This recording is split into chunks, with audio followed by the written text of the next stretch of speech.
জ্যৈষ্ঠ মাস প্রচণ্ড গরম। প্রতি বছর এই সময় একটু আধটু বৃষ্টি হলেও এবছর কিন্তু তেমন বৃষ্টি হয়নি। তার কারণে এবছরটাতে মনে হচ্ছে গরমটা আরও হয়তো বাড়তে পারে। তার মধ্যে আগামীকাল জামাই ষষ্ঠী। আমার গিন্নির তো কড়া হুকুম, অন্য সময় শ্বশুর বাড়ি যেতে পারি আর না পারি, কিন্তু জামাই ষষ্ঠীর সময় অতি অবশ্যই যেতে হবে। একটি বেসরকারি কোম্পানিতে কর্মরত, খুব কষ্ট মষ্ট করে ছুটি ছাটা পাই।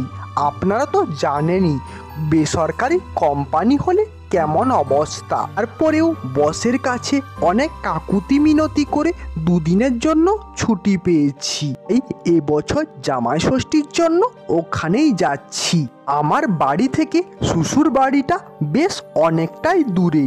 প্রথমে ভেবেছিলাম কাল ভোরেই বেরিয়ে পড়ব, কিন্তু আজ যেহেতু শনিবার তাই অফিস অর্ধেকে শেষ হয়ে গেল, তখন ভাবলাম বিকেল বিকেল বেরিয়ে পড়ি। আমার শ্বশুর বাড়ি আমার বাড়ি থেকে যাওয়ার জন্য প্রথমে বাস ধরতে হয়, তারপর আবার নদীতে নৌকো করে যেতে হবে।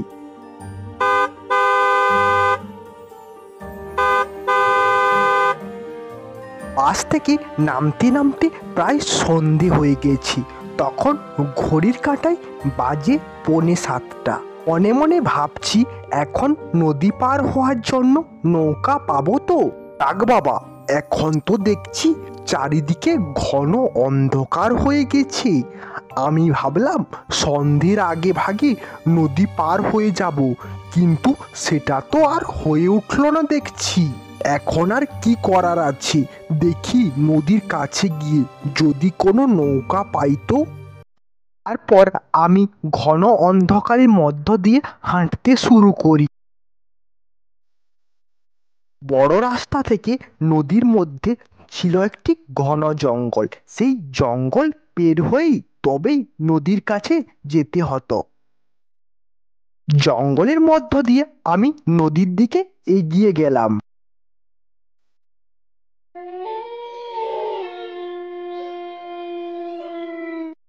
মনে হলো একজন মাঝি হাতে একটি লম্ফ নিয়ে দাঁড়িয়ে আছে। দাদা, যাবেন নাকি নদীর ওই পারে? কি যে কন বাবু, যাব বই কি, যাব বলেই তো আছি। তা বাবু, আপনি কোথায় যাবেন? আমি তো শিবানন্দপুর যাব। বাবু, আপনি কি একা আছেন নাকি? হ্যাঁ, আমি একাই আছি।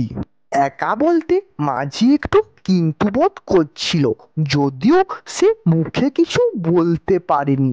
তবুও তার হাব ভাব দেখে মনে হচ্ছিল তে একজনকে নিয়ে গেলে তার খরচটাই উঠবে না হয়তো, তাই মনে হয় সে এমনটা করছিল। এই আমি নিজে থেকেই বললাম, আপনি চলুন তো, আমি 20 টাকার জায়গায় 40 টাকা দেবো আপনাকে। চলুন তো এখন। আচ্ছা, আপনি নৌকাতে উঠে পড়ুন বাবু, এইখানে বসুন, সাবধানে কিন্তু উঠবেন, এখন নৌকার অবস্থা খুব ভালো না। হ্যাঁ, আমার জন্য ভাবতে হবে না, আমি এর আগেও অনেকবার নৌকাতে চেপেছি। তারপর মাঝি নৌকা নিয়ে রওনা দেয়।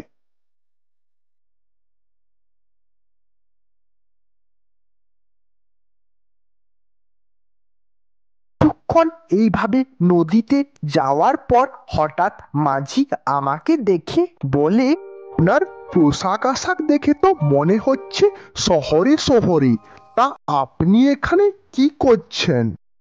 পোশাকে শহুরে শহুরে লাগলেও আমি কিন্তু এই গ্রামেরই ছেলে, তাই এই নদীর পার হওয়া, সাঁতার কাটা এগুলো বেশ কয়েকবারই করেছি। সাথে মাঝির গল্প হতে হতে আমরা বাকি পথ পাড়ি দেই।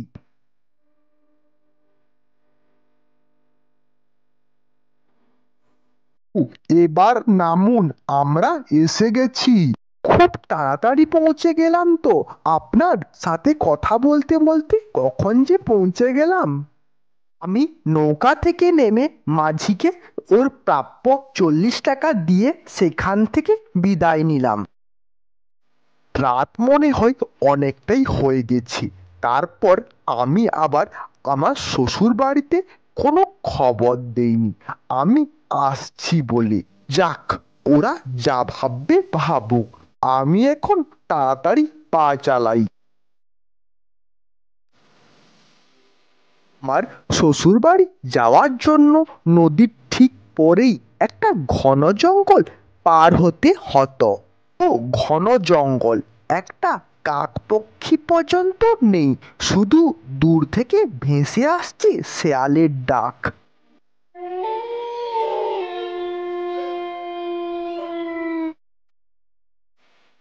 কিছু দূর যাওয়ার পর আমার মনে হলো আমি শুধু একা না, আমার সাথেও আরো কেউ একজন আছে হয়তো। তাই আমি পিছন দিকে তাকিয়ে দেখলাম, কিন্তু কাউকে দেখতে পেলাম না। তার মানে আমার হয়তো এটা মনের ভুল ছিল। আমি আবারও হাঁটতে শুরু করি। এখন দেখছি লোকটা আমার সামনের দিকে হাঁটছে। ঘন অন্ধকার, আমি ঠিকঠাক লোকটার মুখ দেখতে পাচ্ছি না। তা, ও দাদা, শুনবেন একটু? লোকটা আমার কথা শুনে যেন না শোনার ভান করলো। আমি আবারও ডাক দিলাম, দাদা, হ্যাঁ হ্যাঁ, আপনাকেই ডাকছি। তখন লোকটা দাঁড়িয়ে গেল। আমি সাহস করে এগিয়ে গেলাম। লোকটার মুখ কিন্তু দেখতে পাইনি। লোকটা গম্ভীর স্বরে আশ্চর্যভাবে উত্তর দিল, আপনি কি আমাকে ডাকছেন? হ্যাঁ দাদা, আমি তো আপনাকেই ডাকছি। আর আপনি ছাড়া এখানে আর কে বা আছে? আছে, আছে, অনেক জনই আছে। কি যে বলেন দাদা, এখানে আর কেউ তো নেই। তা থাকলে কি আমি দেখতে পেতাম না? সেই লোকটা আমাকে একটা ধমক দিয়ে বলল, বললাম তো। উনি আশ্চর্যভাবে আমার সামনে আরো কিছু ছায়ামূর্তি এসে যায়। তাদের দিকে তাকিয়ে দেখলাম তারা মানুষ ছিল না, তারা ছিল আসলে একটা একটা আত্মা। সবাই আমার দিকে এগিয়ে আসছিল। কোনো উপায় না পেয়ে তাদের কাছ থেকে কোনো রকম প্রাণপণে চেষ্টা করে ছুট দিতে শুরু করি। ছুট দিতে দিতে আমি একটা বড় রাস্তায় এসে উঠি। সেখানে কিছু লোককে দেখতে পাই। ওখানে ওখানে ওই জঙ্গলে আত্মা আত্মা আছে। লোকেরা আমাকে দেখে সবাই জড়ো হয় আর আমাকে জিজ্ঞাসা করতে থাকে কি হয়েছে, আর এই ঘন অন্ধকারে এই জঙ্গলের মধ্যে কি করছিলেন। তখন আমি সব ঘটনা খুলে বলি। আর সব কথা শোনার পর ওনারা যেটা বললেন, এমনই একদিনের কথা, সবাই নৌকো করে নদী পার হচ্ছিল। তখন হঠাৎই নৌকাটা জলের মধ্যে উল্টে যায় আর সব মানুষ সেখানেই জলে ডুবে মারা যায়। আর তারপর থেকে যারা রাতের বেলা নৌকা পার হয় তাদের সেই আত্মারা দেখা দেয়।